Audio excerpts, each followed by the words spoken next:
पत्रकारों के बीच में जो आज के परिवेश में भारत में असुरक्षा की भावना उत्पन्न हो गई है, हमारी देश नहीं, प्रदेश नहीं, देश की सरकार, केंद्र की सरकार से मांग है कि पत्रकार सुरक्षा कानून जल्द से जल्द लागू किया जाए।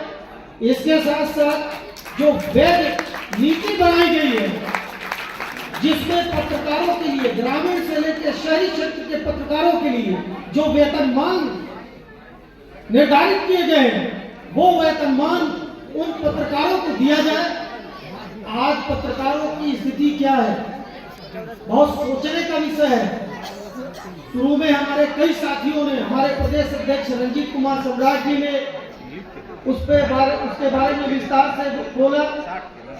पूर्व केंद्रीय मंत्री और संविधान सभा के सदस्य नेपाल सरकार के मोहम्मद जाकिर हुसैन साहब ने भी वेतनमान के बारे में बोला, क्योंकि पत्रकारों से सभी अपनी खबरें को छपवाना चाहते हैं कि मेरी खबरें पेपर में आ जाए, डिजिटल मीडिया प्लेटफॉर्म पे आ जाए और चैनल्स में आ जाए, लेकिन वो ये नहीं सोचता है कि ये चैनल चलता कहां से है।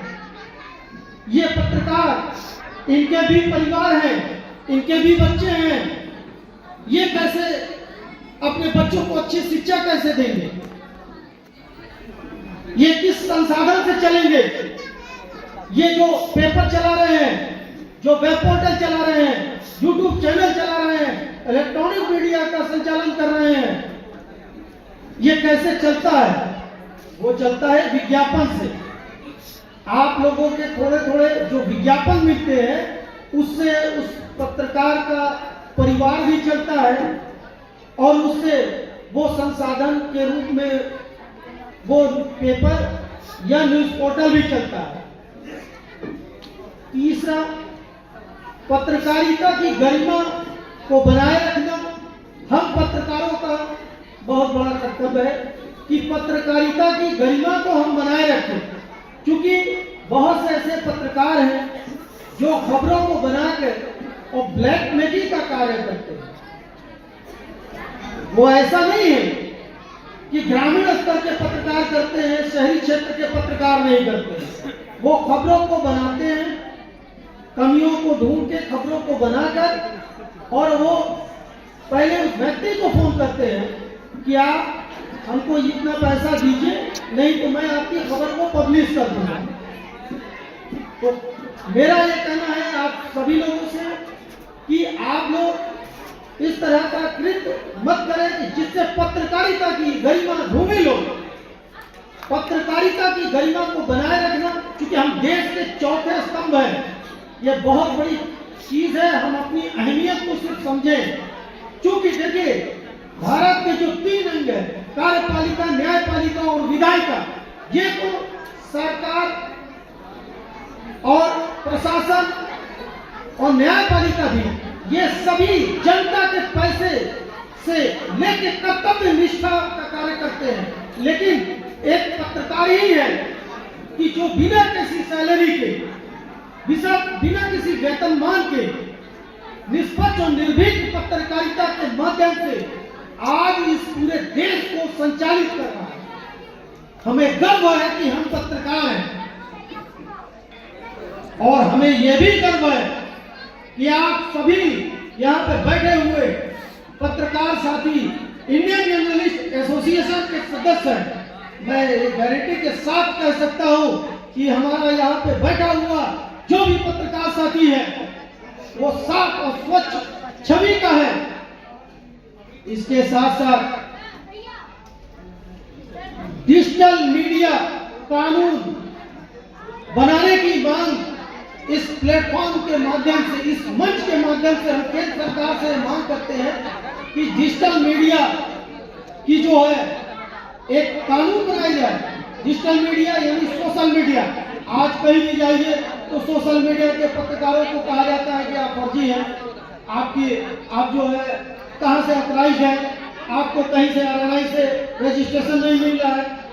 तो मेरी सरकार से मांग है कि जिस तरह प्रिंट मीडिया और इलेक्ट्रॉनिक मीडिया को एक नंबर अलॉट किया जाता है सरकार के द्वारा, उसी तरह डिजिटल मीडिया को भी संचालित करने के लिए आप जो एक नंबर अलॉट करें, उनको पंजीकृत करें, उसकी एक मदद करें। उसके साथ साथ सरकार एक पत्रकार रजिस्टर बनाए जिसमें हर जिले के पत्रकारों का, चाहे वो किसी भी चैनल का हो, किसी भी प्रिंट मीडिया का हो, किसी भी न्यूज पोर्टल का हो, उनका एक डाटाबेस हो। क्योंकि सभी का डाटाबेस तैयार है लेकिन पत्रकारों का डाटाबेस नहीं तैयार है। ऐसा क्यों? हम देश के चौथे स्तंभ हैं और मेरे ही डाटाबेस नहीं तैयार है। सभी का डाटाबेस तैयार हो रहा है, एक आम जनमानस का डाटाबेस तैयार हो रहा है, तो पत्रकारों का डाटाबेस क्यों नहीं तैयार हो रहा है? कि अगर उस पत्रकार के साथ अगर कोई घटना होती है तो उसका सत्यापन वही खट से लोड हो जाए, कंप्यूटराइज तुरंत उसको देख लिया जाए कि ये पत्रकार है कि नहीं है। और ये अगर डाटाबेस रहेगा तो हम, जैसा कि अभी हमारे भाई रंजीत कुमार सम्राट जी ने कहा, शिक्षक निर्वाचन क्षेत्र के ही तरह हमारा सदन में एक पत्रकार साथी विधान परिषद में हमारे द्वारा चयनित किया जाएगा और वो मेरी मांग को, हमारी मांगों को सदन में उठाएगा। तो ये बहुत एक गंभीर विषय है कि जो सरकार हमारा डाटाबेस नहीं तैयार करा रही है। अभी हम लोगों की जो पेंशन योजना लागू किया है, बिहार सरकार को मैं बता रहा हूं कि जो पेंशन योजना भी लागू किया है उसमें अनुभव 20 साल का मांगा गया है। 20 साल का अनुभव प्रमाण पत्र जल्दी कोई देता ही नहीं है, चाहे वो प्रिंट मीडिया को। और मेरे इंडियन जर्नलिस्ट एसोसिएशन का मानना है कि जो पत्रकार है उसको एक न्यूनतम शैक्षणिक योग्यता, उसकी भी होती है, बैचलर ऑफ जर्नलिज्म उसको करना अनिवार्य होना चाहिए। ऐसे कोई नहीं है 8वीं पास पत्रकार हो गया, उसको संविधान का ज्ञान नहीं है, उसको लॉ की ज्ञान नहीं है और वो व्यक्ति पत्रकार बना हुआ माइक गाड़ी लेके घूमता फिरता है। मेरा ये मांग है इस मंच के माध्यम से प्रदेश और केंद्र की सरकार से कि वो एक योग्यता, न्यूनतम योग्यता निर्धारित करे, जिस न्यूनतम योग्यता को ग्रहण करने के बाद ही वो पत्रकार बन सके। और प्रदेश सरकार और केंद्र सरकार उन अखबारों को विज्ञापन जारी मत करें जो अपने संस्थान का पत्रकारों को आईडी कार्ड न दे। क्योंकि बहुत से संस्थान, दैनिक जागरण, अमर उजाला, प्रभात खबर, हिंदुस्तान, ये सारे बड़े अखबार अपने ग्रामीण प्रतिनिधियों को कोई आईडी कार्ड नहीं देते हैं। उनसे समाचार चाहिए, उनसे विज्ञापन चाहिए, लेकिन उनको आईडी कार्ड नहीं देंगे। वो पत्रकार अपनी गरिमा को बनाकर तमाम तरह के सुरक्षा को झेलते हुए, तमाम तरह के रिस्क को लेकर वो पत्रकारिता करता है। तो ये बहुत बड़ा गंभीर विषय है। मैं सरकार से मांग करता हूं कि जो भी पत्रकार कार्य कर रहा है, वो पत्रकारों से भी गुजारिश है वो अपने संस्थान से आईडी कार्ड की और नियुक्ति पत्र की मांग करे। अगर वो संस्थान नहीं देता है तो उसके लिए वो पत्रकारिता न करे, उसके लिए रिपोर्टिंग कार्य मत करे। और सरकार से मैं मांग करता हूं कि ऐसे अखबारों का, ऐसे चैनलों का विज्ञापन रोक दिया जाए। क्योंकि अगर उनके ऊपर सरकार दबाव बनाएगी तो वो वहीं से निर्धारित करेंगे, आपको कुछ वेतनमान देंगे, आपको नियुक्ति पत्र देंगे, आपको आईडी कार्ड जारी करेंगे, तो आप वास्तविक रूप में पत्रकार के रूप में कार्य करेंगे।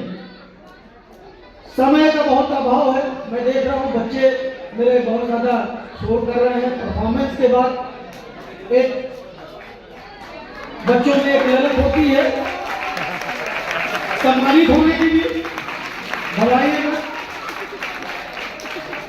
मैं बोलना तो बहुत चाहता था, लेकिन ठीक है, आयोजक महोदय ने हमको बाद में ही मौका दिया। फिर मेरा अगला कोई प्रोग्राम रहा तो हमारे पत्रकार साथी उस पर मेरे विचारों को सुनेंगे। मैं बोलना तो बहुत चाहता था, लेकिन यहाँ शोर से, माहौल से बेहतर नहीं समझते हैं। मैं इसी साथ अपनी वाणी को विराम देता हूँ। जय हिंद, जय भारत। इसी के साथ साथ फिर एक बार हमारे भारत सभी कोनों से, देश विदेश से आए हुए सभी पत्रकारों का, सभी यहाँ प्रतिभागियों का जो कार्यक्रम प्रस्तुत किए उनका भी और उनके गार्जियंस का भी, आप सभी लोगों का इस प्रोग्राम को सुंदर बनाने में जिन भी लोगों का योगदान है, इनके रजीउर रहमान साहब का, इनकी पूरी टीम का जो दिन रात इस कार्यक्रम में मेहनत किया, इस कार्यक्रम को सफल बनाने में, उन सभी लोगों का मैं इस मंच के माध्यम से, खुद इंडियन जर्नलिस्ट एसोसिएशन के माध्यम से धन्यवाद ज्ञापित करता हूँ।